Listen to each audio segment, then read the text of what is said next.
started off talking about. We're going to be talking about it again. So, I mean, this is going to annoy a lot of people out there. I know Dave's already upset about the next statement that I'm going to make. Scientists are saying channeling is not real. There seems to be no real evidence that the information truly coming from the unseen spirits or some cosmic conscious instead of the channeler. Virtually all channel information is subjective, mystical, and completely unverifiable, often including themes of universal love, messages from God, cosmic unity, and so on. Channel information from different sources is often contradictory. A dozen different spirits, presumably dwelling in the same afterworld, give a dozen different accounts. If the spirits are truly important cosmic wisdom and universal truth, you would expect different channelers in different places at times to say the same things. Instead, studies have shown that channel information changes with time and tends to reflect the ideas popular in the culture at the time. Well, I'm going to totally disagree with that. Yeah, I knew you would. Absolutely. I knew you would. I think the thing is, at the end of the day, is I think, again, it's being scientific about it. Well, that's what it is. I mean, these are scientists who were saying that the tests that they've done, or the people that they've tested, nothing's been able to be verified.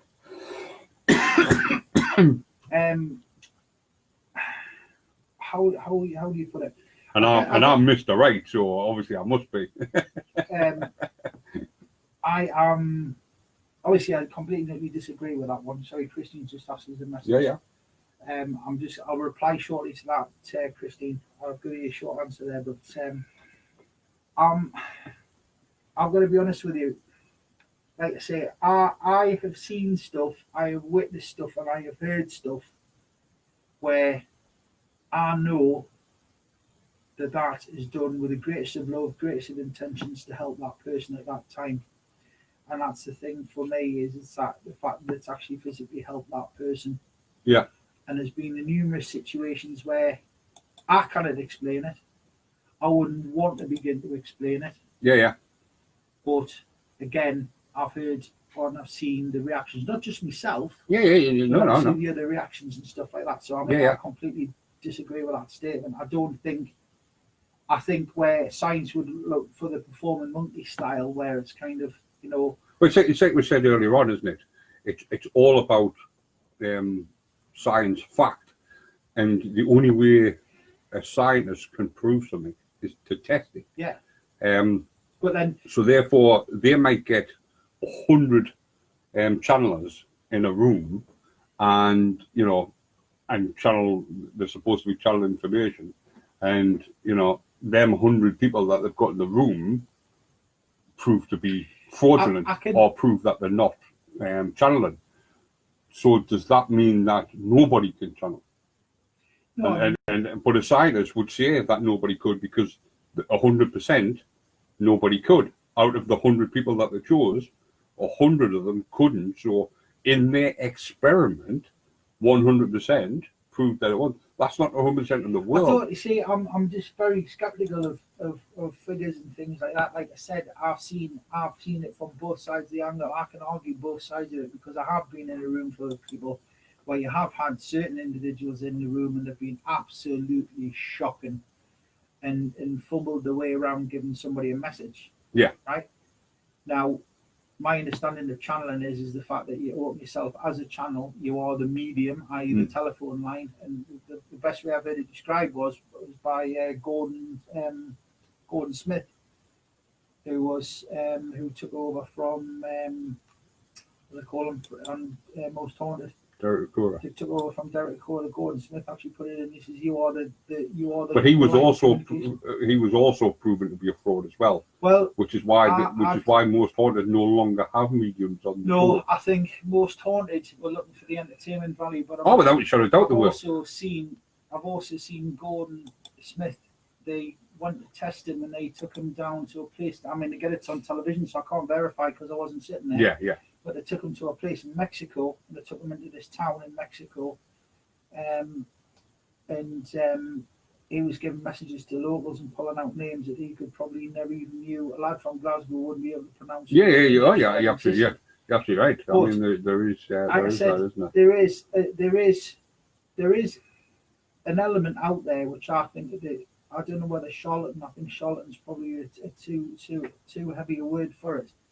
But there's people out there that do the cold reading. You know, there's a Darren Brown. Darren Brown proved that it was all a load of rubbish and stuff like that. He put a lot of noses out of joint when he did what he did. With that TV live experiment and stuff where they did the stage stuff. But then again, it's anything I see on TV. I'm not there first hand. It's like it's like you're hearing it as a story that. Well, I mean, the legend of Darren Brown's an illusionist, isn't he? Yeah, I mean, so he makes a living out of conning people. Yeah. You know, but like I said, I've stood in places, in churches. I've stood in various places where Stephen's joined us now in the chat where room. I've actually seen people come in and go. I've actually seen people come in. They've walked into a room. I know that person hasn't been there before. Yeah. And they've given somebody relevant information that person. It wasn't just like I've got Uncle Bob and Uncle Bob saying hello. They've actually given them information where they've had to sort of, you know, you can see them having conversations with the relatives that are sitting in the room and stuff like that. And like I said, I believe what I believe because I've had proof. Yeah. I mean, as I said, you get 100 people in a room, and if 100 people are proved to be fraudulent, then that's the answer, isn't it? Yeah, that's the answer at that time, at that place, and that exactly for that. It's like I've always said about everything. You know, I mean, Usain Bolt, the fastest man on the planet, is he? No. He's the fastest man who's ever been tested, but he's not necessarily the fastest. I mean, he could well be. You know, I mean. I don't want to disrespect the bloke. To be fair, the amount of advertising that you've been doing recently. Well, yeah, exactly. I mean, I don't want to be disrespectful to anybody, but is he the fastest man on the planet? He's the fastest man that we know, but it doesn't necessarily mean he's the fastest man. So therefore, if you get 100 people in a room and you test them, and 100 people are proved to be fraudulent, then that doesn't mean that the other 7.7 billion people in the world, or however many people feel that the mediums are fraudulent. Believe me, the one church that I went to when because obviously the medium wasn't allowed to mix with everybody beforehand. Yeah. And then there was afterwards, after the service, they were allowed to go into a room for a cup of coffee, and they were shadowed by the members. I reckon the guy who drew a bluebird was the fastest man on the planet. Yeah, you're probably right, Steve. Probably right. But they were allowed to go in afterwards and sit down in case anybody had any questions. But obviously they were flanked by, there were strict rules and regulations put in place. Of course, of course. Which I thought was pretty good of them, because from a scientific point of view, there wasn't a lot of churches that did it like that. Yeah. But it was there in case you wanted to go to the bloke and go, thanks very much for that, that was wonderful, or I didn't quite understand what you were saying, so you could go and have a little bit of a chat. Now, I mean, the next paragraph sort of answers the reason why scientists say that it's fraudulent. Mm-hmm. If people could communicate with the spirit of the dead, it would be a tremendous boon to the law enforcement, who could simply ask a medium to contact the dead and provide them with details to find their bodies or solve their murders. Channelers have unfortunately never been able to contact the spirits of Jimmy Hoffa, Amelia Earhart, Natalie Holloway, Holly Boo Boo, or countless other missing persons to find their remains or bring the killers to justice. So basically, what the scientists have done is they've asked the channelers to channel them people. Right. Okay, but they haven't gone into a room. What you're talking about, they haven't gone into a room and said, "Right, Dave, I've got your gran on the line." Yeah, but the thing is, what they've tested them on is channeling, understanding people. How it works, understanding how it actually works, the channeling or how the mediumship or the clairaudient rather, how it actually works. The fact is, at the end of the day, is it's like. If I want to send you a message, I am going to pick up my phone and I'm going to type into my phone. Of course, of course. Right, no, it's no good somebody coming to you going, Paddy, you want to receive a message off Dave, which is what the scientist is doing to the channeler. I've got to be able to well, that's what I'm saying. That answers exactly what you're saying, because the scientists have asked them specific questions. So as you say, it's a scientist gone into a room and gone, right, he's your mother, Paddy. Or Paddy, channel your mother, or, can you channel Paddy's mother? Now, my mother might go, on your bike, mate. I didn't want to talk to him, and I didn't want to talk to him when I was here, so why would I want to talk to him now? Obviously that wasn't the case. But, she could quite easily say that. And these people could quite easily say that. I'm not for 1 minute coming down on the side of it's real, but I'm also going to say that what the test they did hasn't proven that it's not. Yeah, but like so I said, I'm not going to say that. I'm not going to say it's real because it's never ever been shown to me that it's real. But I'm also not going to sit here and go mediums are wrong because the way they've tested the medium isn't the way to test somebody. I would have thought the best way of testing them is to be in a room like when your grand came to you, etc., and then verify the information that person. I would genuinely suggest that that person actually does, or like if you're going to test it scientifically, right? I don't think it's one of those things you can test scientifically. I don't think you can, because a scientific test has to have a method. You have to have. You set out with what you're going to do, what you've done, and what your result was. So you've got to have a actual starting point, and obviously these scientists, their starting point is solving unsolved murders. Now you see, the thing is there has been, I know for a fact that there has actually been. I mean, there was a whole TV series based on it a number of years ago where they actually had this girl who was a psychic medium. Yeah. A medium. Sorry, not a psychic. Yeah. And she was going around and she was actually given information. And although it was inadmissible in court, it actually gave them a line of inquiry that they could pursue. And she was on a regular basis, she was very, very effective. Yeah. And I cannot remember. I mean, it was verified through 3 or 4 different police departments in the county that she lived in. Is it Doris Stokes? Doris Stokes. I've actually got her book. I was going to say she was very famous for that sort of stuff, wasn't she? She was spectacular. Yeah. She was, out of the ones and stuff. I mean, there was a lot of people that tried to disprove her, and she just turned. I mean, she was kind of very much of the attitude. There is, I don't know why I can do this. I don't know why I can do it. I don't know how it works. Yeah. But I can say something to somebody and they can take comfort from it, and that's kind of my job as a human being. That's what I've been put on this planet to do. Yeah. And I mean, yes, sometimes you can take a while stab in the dark, and sometimes you can be right. I know. And there's other things that you can't say. I mean, like the fact of they were on about your grand dancing, and you didn't know that she was a dancer. I had to physically. I mean, there's hundreds of different ways that information could have been passed across and whatever. And as I've said many times, I'll never call anybody a liar. I'll always look in an alternative way. Now, is there an alternative to that? Did they know your family?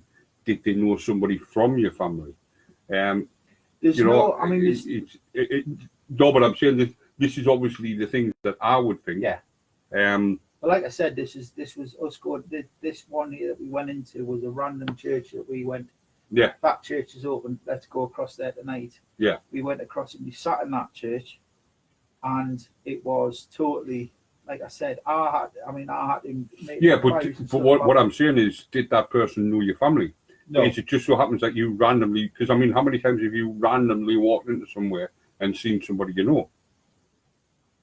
Sean's joined us. It does. It happens quite often. But that you go somewhere and you bump into somebody you know. I mean, it used to be because working in the hospitality trade, used to go out and exactly stuff like that. Yeah, I've pulled up outside somewhere, and somebody's getting me taxi who I've never seen in ages, or I'll pick somebody up who just randomly, and then it'll turn out to be somebody I know. But no, I mean, with regards to that night, like I said, Oh, as I say, I'm not for one moment disputing what you're saying to you. Yeah. I'm just saying there is alternatives to it, and I will always look for alternatives. And this is what I've said all along, that I'll always look for alternatives. It doesn't mean I'm right. Yeah. It just means that it's an alternative version of what could possibly happen. Christine's just made a point there. She said he's just going to say maybe it was the spirit doesn't want to answer the channeler. Yeah. Well, that's what I said. That's what I said myself. If you ask somebody a question, if you turn around to somebody and say, channel Jimmy Hoffa, which is one of the people that they're on about, and Jimmy Hoffa wants to remain aloof, and because they haven't found his body, have they? No. So technically, is he dead? Nobody knows, because they haven't found his body.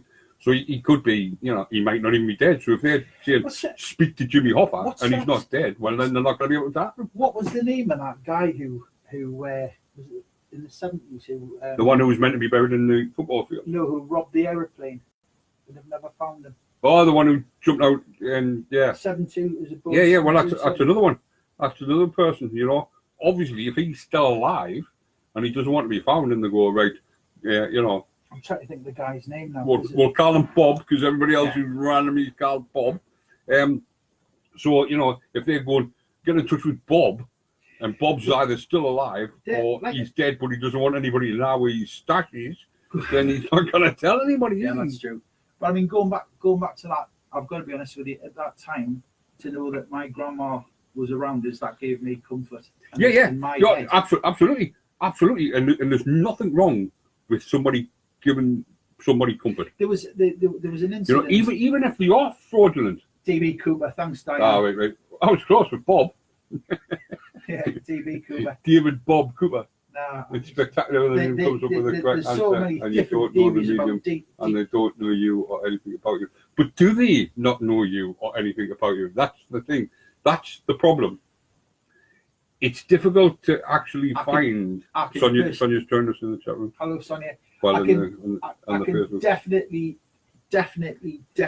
vouch for the fact that I've seen numerous times where I know for a fact that that person couldn't have known that other person or whatever, and have given them relevant information. I've seen that numerous times.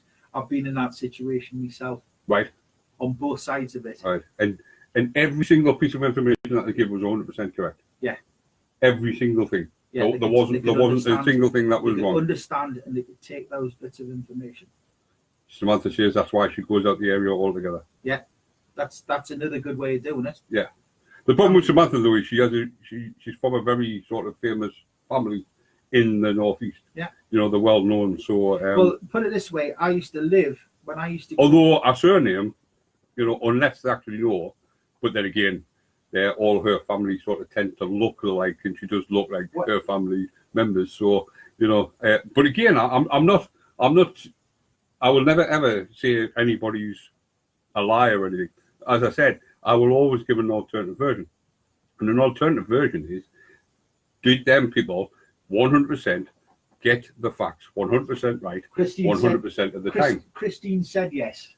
Christine's been in that situation herself where she's gone to see a medium. Right. And the medium has given her information and... Right. And at no point did Christine feed that medium? I would say not, no. Because I think depending on how, depends, because on certain mediums, they'll say to you, when you sit down with them, we are going to, she goes, no, I kept quiet. Right, you don't have to say things, body language, facial expression. Certain mediums and stuff like that. Because this is how these fraudulent people work, is they're watching you all the time. They're watching for body language. So if I was to say, say I was to walk into a room and somebody was to say, right, I've got your ma, then I may make a facial expression, I may tense my body, I may do something, body language. So you're talking about cold reading. Yeah, exactly. Yeah. Exactly, that's what I'm saying. Like I said... And that's what a lot of these fraudulent people do, aren't they? They do the cold readings where they're watching for that little bit of information. What I'm saying is we're saying that there's two types of people. I remember being collared in the street by a medium saying, I'm getting a message for you from someone with the name beginning with D. I said, sorry, love, but not for me.